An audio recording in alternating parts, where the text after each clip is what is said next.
আসসালামু আলাইকুম। রুকসানাস রান্নাঘরে সবাইকে আবারও স্বাগতম জানাচ্ছি। যে যেখান থেকে আমার আজকের ভিডিওটি দেখছেন, আশা করছি সবাই অনেক ভালো আছেন। আজকে খুবই ইউনিক একটা রেসিপি শেয়ার করব আপনাদের সাথে। ডিম এবং টমেটো দিয়ে খুবই মজাদার একটা তরকারি রেসিপি করে দেখাবো। ডিম এবং টমেটো দিয়ে আজকে কী রেসিপি আপনাদের সাথে শেয়ার করব সেটা দেখার জন্য ভিডিওটি স্কিপ না করে আমার সাথেই থাকুন আর বাকি উপকরণগুলো রান্না করতে করতে দেখে নিই। রান্নাটা করার জন্যে প্রথমে আমি কড়াইতে পরিমাণ মতো সয়াবিন তেল এবং সামান্য লবণ দিয়ে দিচ্ছি আর সামান্য হলুদ দিয়ে দিলাম। প্রথমেই সেদ্ধ করে রাখা ডিমগুলো হালকা করে একটু ভেজে নিব। তার জন্যে তেলটা একটু গরম করে নিচ্ছি আর তেলের মধ্যে এখন সেদ্ধ করে রাখা ডিমগুলো ভেজে নেব।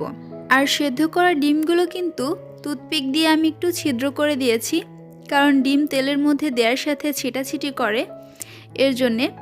আর ডিমের মধ্যে খুব ভালোভাবে লবণটাও ঢুকবে, তাই অবশ্যই ডিমটা একটু ছিদ্র করে দিতে হবে। ডিমগুলো হালকা করে ভাজা হয়ে গেছে, তাই ডিমগুলো এখন তুলে নিচ্ছি আর এখন এটা সাইডে রেখে দিব। আর এই তেলের মধ্যেই বাকি রান্নাটা করে নিব। প্রথমে আমি তেলের মধ্যে পাঁচফোড়ন দিয়ে দিচ্ছি আর দিয়ে দিলাম রসুন কুচি আর পেঁয়াজ কুচি এবং কাঁচামরিচ। ঝালের পরিমাণটা আপনাদের পছন্দ মতো অ্যাড করে নেবেন। এখন সব কিছু একসাথে একটু ভেজে নিতে হবে। এই পর্যায়ে একটু লবণ দিয়ে দিচ্ছি যাতে পেঁয়াজগুলো একটু দ্রুতই নরম হয়ে আসে। পেঁয়াজ কুচি বাদামি কালার হওয়া পর্যন্ত ভেজে নিব। আর দেখুন, পেঁয়াজটা কিন্তু বাদামি কালার হয়ে এসেছে। এই পর্যায়ে আমি হলুদের গুঁড়া দিয়ে দিচ্ছি আর দিয়ে দিচ্ছি ধনিয়া গুঁড়া আর সামান্য লাল মরিচের গুঁড়া। সব কিছু দিয়ে আবারও একটু নেড়েচেড়ে মিশিয়ে নিতে হবে। এই পর্যায়ে দিয়ে দিচ্ছি স্লাইস করে কেটে রাখা টমেটো। টমেটোগুলো ভালোভাবে ধুয়ে আমি এভাবে স্লাইস করে কেটে রেখেছি, যাতে খুব দ্রুতই সেদ্ধ হয়ে যায় আর রান্নাটাও যাতে ঝটপট হয়ে যায়। আপনারা এখানে টমেটোর পরিমাণ এবং ডিমের পরিমাণ কমিয়ে বাড়িয়ে দিতে পারেন। সব কিছুর সাথে ভালোভাবে মিশিয়ে নিচ্ছি। এখন টমেটোর মধ্যে একটু পানি অ্যাড করছি, টমেটোটা যাতে ভালো মতো কষিয়ে নেওয়া যায়। আর ভালো মতো সেদ্ধ করার জন্য একটু পানির প্রয়োজন হবে।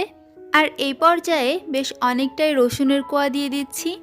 যেহেতু এটা টমেটোর চাটনি টাইপের একটা রান্না, তাই এখানে অবশ্যই রসুনটা ব্যবহার করতে হবে, তাহলেই কিন্তু এই রেসিপিটার আসল টেস্টটা পাওয়া যাবে। সব কিছু ভালোভাবে মিশিয়ে নিয়ে এই পর্যায়ে আমি ঢাকনা দিয়ে ঢেকে রাখবো যতক্ষণ না পর্যন্ত টমেটোটা ভালো মতো সেদ্ধ হয়ে যাচ্ছে। আর এর মাঝে ঢাকনাটা তুলে দু একবার নেড়ে চেড়ে দিতে হবে, তা না হলে নিচে পোড়া লাগতে পারে। আর আমি ঢাকনাটা তুলে দু একবার নেড়ে চেড়ে দিয়েছি এবং টমেটো খুব ভালো মতো সেদ্ধ হয়ে গেছে। এই পর্যায়ে আমি এখানে সামান্য চিনি অ্যাড করছি। চিনিটা অ্যাড করাতে এটার টেস্টটা কিন্তু দ্বিগুণ বেড়ে যাবে। আর এটা টক টমেটো, তাই টক ঝাল মিষ্টি লাগবে, খেতে কিন্তু ভালোই লাগবে। চেষ্টা করবেন টক টমেটোটা দিয়ে এটা রান্না করতে। এই পর্যায়ে আমি স্বাদ মতো লবণ দিয়ে দিচ্ছি। আর প্রথমেও আমি টমেটোর মধ্যে একটু লবণ ব্যবহার করেছিলাম, কিন্তু সেটা আপনাদেরকে দেখানো হয়নি। যখন টমেটোটা দিয়েছিলাম তখনই একটু লবণ দিয়ে দিয়েছিলাম। এই পর্যায়ে আমি ভাজা ডিমগুলো এর মধ্যে দিয়ে দিচ্ছি। টমেটোর মধ্যে একটু পানি ভাব থাকতেই ডিমগুলো দিয়ে দিতে হবে, তাহলে ডিমের মধ্যেও ঝাল লবণ সব কিছু ভালো মতো ঢুকবে, তাহলে ডিমটা খেতেও খুবই ভালো লাগবে। আর যদি টমেটোর চাটনিটা একদম শুকিয়ে তারপর ডিমগুলো দিতাম, তাহলে কিন্তু ডিমের মধ্যে ঝাল লবণ কোনো কিছুই যেত না আর ডিমটা খেতেও ভালো লাগতো না। সব কিছুর সাথে ভালোভাবে মিশিয়ে নিয়েছি আর রান্নাটাও কমপ্লিট। আর বেশি জাল করব না, এটা এভাবে খেতেই ভালো লাগবে।